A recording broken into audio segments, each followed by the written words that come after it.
तुम्हारी एंटी हिंदू सोच कैसी है कि जो मेरे पैसे और मेरे टैक्स से पूरा राज्य चलता था, उस राज्य ने इसी देश के उन लोगों को 70 साल से इसलिए नागरिकता नहीं दी कि वो हिंदू थे। और ये भटके हुए मूर्ख महान अंबेडकर की जाहिल औलादें जो घूम रही हैं, ओपनली कहता हूं मैं, अंबेडकर से बड़ा कोई राष्ट्रवादी नहीं था।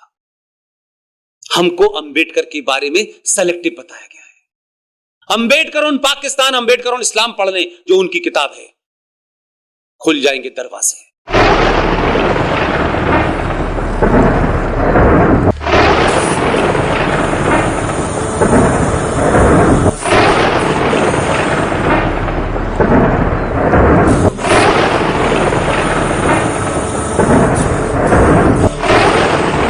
और आपके साथ में क्या किया है कि वो लोग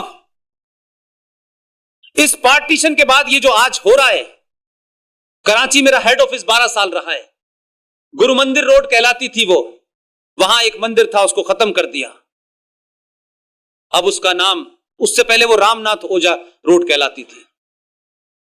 उस कराची में ये घटना आपने नहीं सुनी।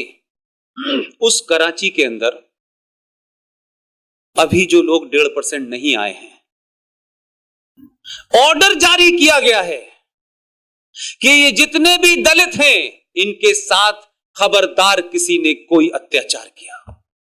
इसलिए नहीं कि दलितों से प्रेम हो गया है, इसलिए कि कराची की सड़कें और टॉयलेट कौन साफ करेगा। ये बात दुख की है, तकलीफ की है मुझ जैसे आदमी के लिए।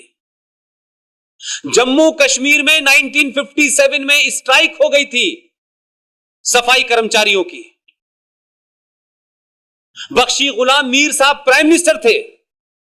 उन्होंने अपनी काबीना के 2 लोगों को भेजा कि इस गंदगी को साफ करने के लिए, हिंदुओं में एक कम्युनिटी है, एक कास्ट है वाल्मीकि, उनको लेके आओ, नहीं तो महामारी फैली हुई है। वो दोनों लोग गुरदासपुर गए, पठानकोट गए, अमृतसर गए, 200 वाल्मीकियों को लेके आए। सन 1957 की आपको बात, घटना बता रहा हूं। और वो 200 वाल्मीकि आए, उन्होंने कहा हम आपको नौकरी देंगे, लेकिन आर्टिकल 35 आ चुका था 54 में। उन्होंने कहा साहब हम तो इसकी वजह से नहीं दे सकते हैं। वो गरीब लोग थे, वो नौकरी करने लगे, सफाई हो गई, शेख साहब खुश। आपको बताऊं दुनिया का सबसे बड़ा अत्याचार क्या हुआ है? ये शब्द गलेवान पकड़ना चाहिए आपको। कोई दलित लीडर आपके सामने आ जाए, ये मेरी बहन बैठी हुई है रेखा वर्णवाल, ये उस समाज से आती हैं, अपनी मेहनत पे डॉक्टर बनी है, पीएचडी है, और यहां हिंदुत्व के लिए भी लड़ती हैं, देश के लिए भी लड़ती हैं, और सनातन के लिए भी लड़ती हैं। ये इसी महाराष्ट्र की है। इन्होंने मुझे फोन करके कहा मैं राखी बांधना चाहती हूं। मैंने कहा बांधिए ना, क्या दिक्कत है, मेरी 4 बहनें हैं, 5 हो जाएंगी, क्या दिक्कत हो जाएगी, कोई प्रॉब्लम नहीं है। उन 250 जो थे, 200 जो वाल्मीकि थे, आज उनकी गिनती 2.5 लाख है।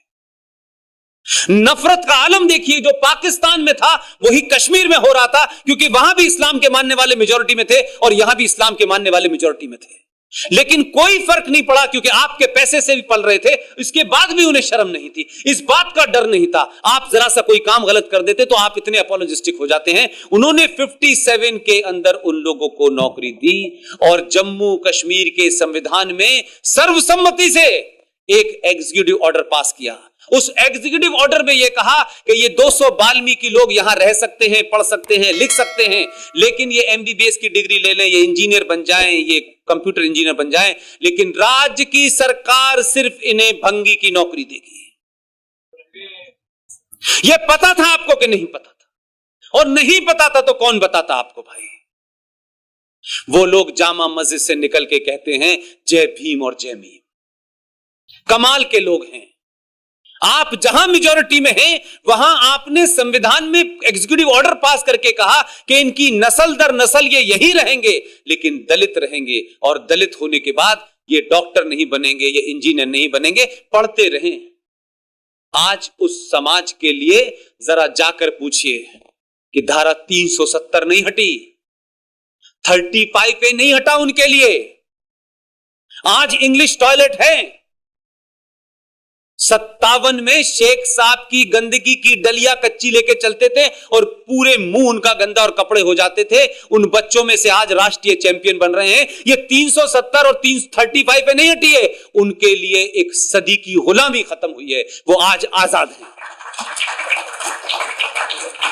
वो भारत सरकार के SC ST नियम के तहत जो सुविधाएं मिलती हैं उसके आज हकदार हैं। आज उनको जम्मू कश्मीर की अलग से नागरिकता नहीं लेनी, क्योंकि उनको नागरिकता दे देते, और अगर उनको अलग से नागरिकता नहीं लेनी पड़ती तो जम्मू कश्मीर की विधानसभा की 87 सीटों में से 5 सीटें उनके रिजर्वेशन की हो जाती। तो ये दलित हमारे बराबर कैसे बैठ सकता था? क्योंकि शेख साहब तो अल्लाह मियां के यहां से उतर के आए हैं, उनके बराबर में कोई कैसे बैठेगा?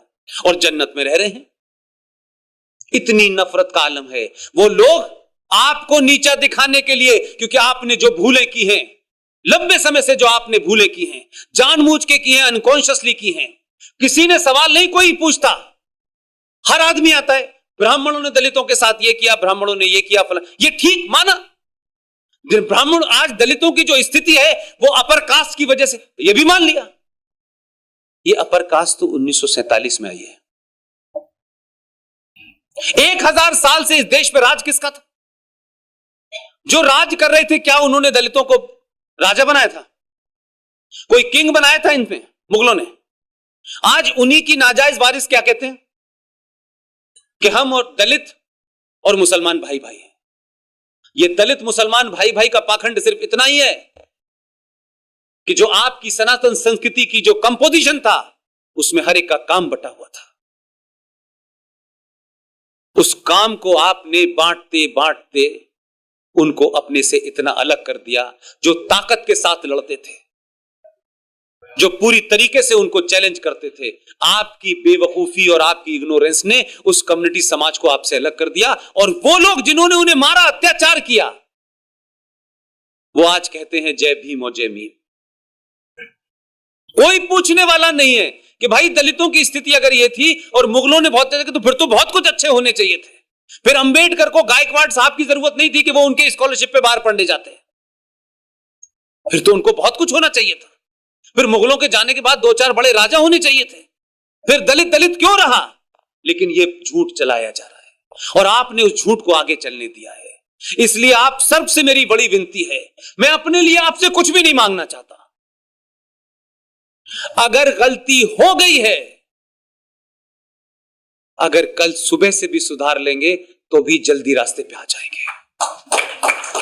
कोई फर्क नहीं पड़ने वाला है, कोई छोटा और बड़ा नहीं होने वाला है। और आप तो जिस संस्कृति में हैं उसमें तो बड़े होने का मतलब ही होता है कि जितने आप झुक जाएं।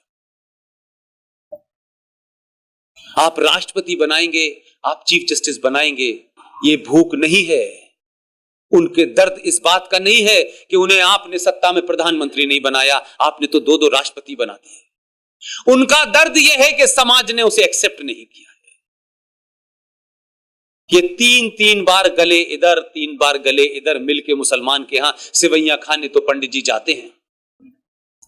लेकिन मेरा क्या कसूर है कि मैंने कश्मीर के संविधान के होने के बावजूद भी मेरे पास हजारों ऐसे रास्ते थे कि मैं किसी सेकंड भी अपने आप को दलित से मुसलमान बन जाता तो मेरी ये दशा नहीं होती। उन्होंने शेख साहब की गंदगी, उनके बच्चों ने, उनके परिवारों ने, आज उसी समाज के बच्चे जो हैं MBBS डॉक्टर हैं, इंजीनियर हैं, भारत के राष्ट्रीय खेल के चैंपियन हैं। उन्होंने अगर एक सेकंड के लिए सोचा होता कि अगर हम मुसलमान हो जाएंगे तो हमारी ये दशा खत्म हो जाएगी, लेकिन इतनी गंदगी को बर्दाश्त किया 70 साल तक, लेकिन अपना धर्म नहीं छोड़ा।